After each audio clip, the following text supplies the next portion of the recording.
let's look at a few charts together, including precious. And we're going to start off as we always do with the spider. It's a quiet day, obviously. It's going to be a quiet rest of the year, probably. There's nothing to drive this market particularly. As we sit here now, the equity indexes are all green. The spiders are up, about 0.2%. And they're undoing that brief amount of damage we had there. Not at lifetime highs. They'd like to make them, but so far just kind of slowly lifting higher for no particular reason. Particularly strong is the small caps. IWM, also not at lifetime highs. We'll just throw down a horizontal ray like so, just to kind of put a stick in the ground, just in case it does exceed that. But at this point, we had fallen nicely for a while, and we're undoing that now on very, very light volume. The cubes is kind of in between those two. Well, actually, no, forgive me, the cubes are weaker than either of those two, up 0.45%.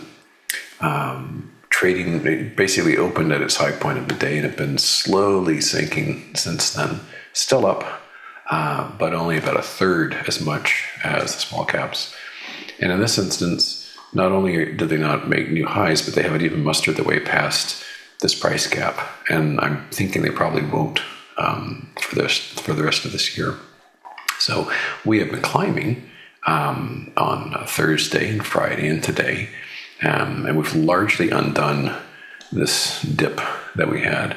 But everything's just kind of adrift right now. This will all change a month from now when we're in the heat of earnings season. We've got scads of economic reports, but the holiday season is just that. It's quiet. The semiconductor sector, SMH, is stronger than the cubes in general. 1.32% positive on this. They had made a lifetime high here, but that was a failed breakout. It fell hard from there, and we're just kind of lingering beneath what had been a lifetime high. I have almost no ETF positions at all, except for TLT and XLP. XLP is the consumer staples, and this has the benefit of being down today in spite of all the green. So we're down 0.5% on this, and as you can see, it's performing nicely. And if you're short it, not particularly sure why that sector is weak. Maybe because the sexier stuff is so hot right now, but it has been weakening away from this enormous distribution zone, like so, which goes back literally to last year. So far so good on that. I also mentioned on Friday, because of the 5 portfolios that I do, 3 of them are just all cash now. I'm just done for the year, satisfied, just keep it simple. And one of them, my last position was Rivian. And I mentioned, as good as it's been, dumping it all because of the price gap.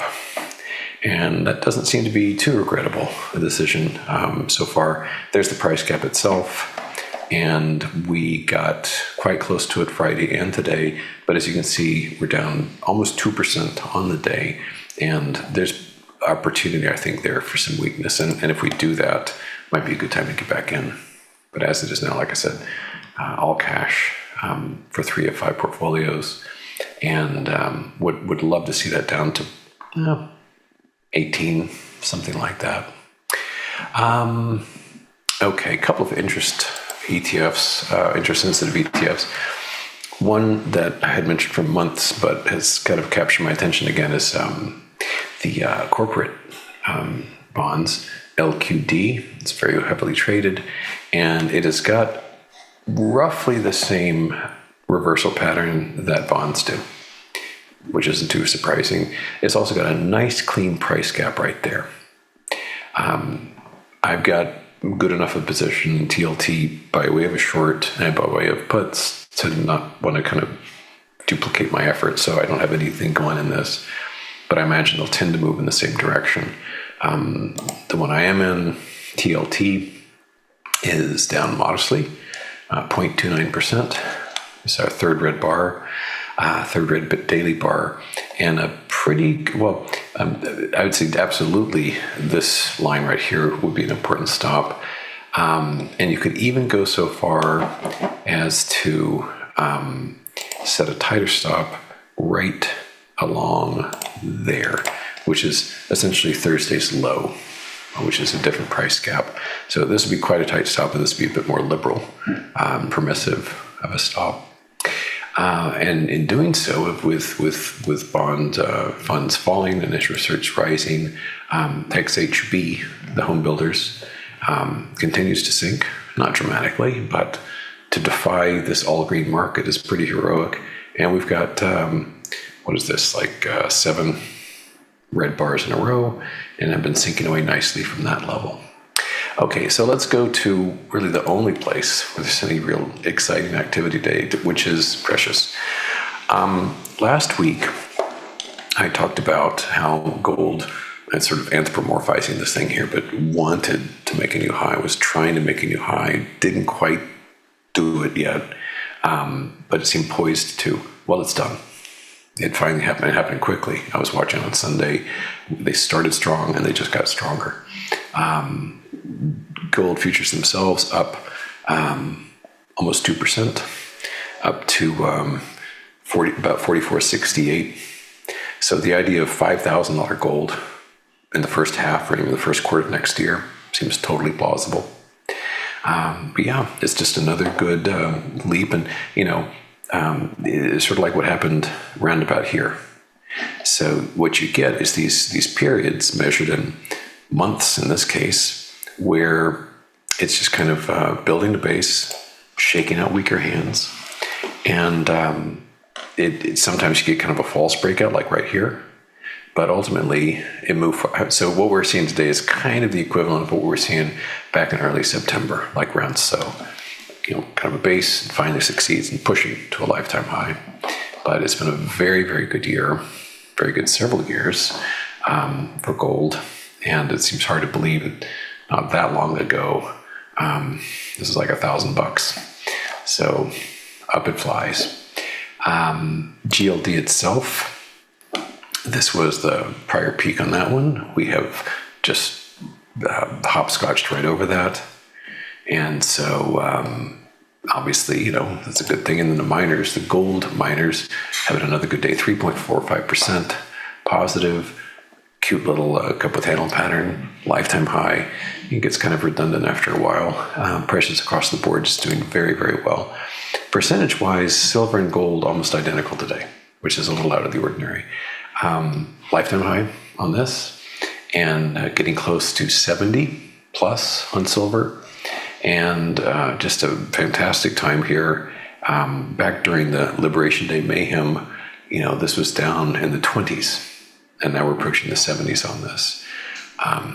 It's bound to sell off some at some point. It's done so time and again, and each time it just sort of consolidates and finds equilibrium and then begins a new rally. So it seems this is all in the context of a long-term bull market in precious. The debasement trade is doing just really well. Here's SLV, the ETF, a lifetime high on this one, and just almost a straight shot up. So we've gone up over 20% over the past month or so on SLV.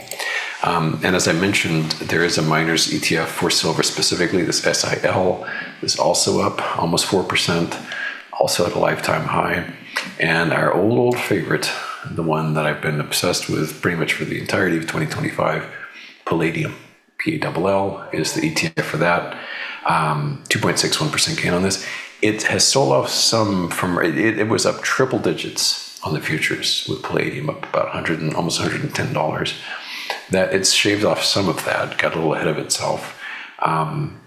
In the best circumstance, I would love to see this thing get pounded to say 140 or so. That'd be a wonderful new opportunity to get in. As it is now, I'm just sort of keeping my distance. It's been just a white hot item, and its compatriot Platinum, and this is the ETF also, up very strong, almost 7%.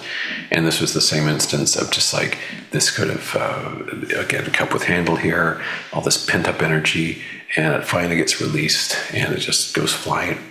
Especially since not that long ago, I mean, everyone knows gold, everyone knows silver. Platinum, Palladium, hardly any interest at all. They were just, kind of back on the back shelf, and now they are the hottest thing in pants. Okay, enough precious. One other sector that's been very hot lately is basically anything to do with rockets, anything to do with space. SpaceX, which is purportedly worth about $800 billion now, is planning to go public next year and could be the biggest IPO of all time. And everything that has anything with a rocket engine on it has kind of taken some of that shine and sheen with it.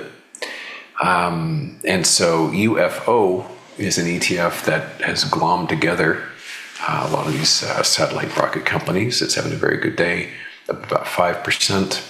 I looked at the components of it and just tried to tease out the charts within there that I thought were more interesting than the others.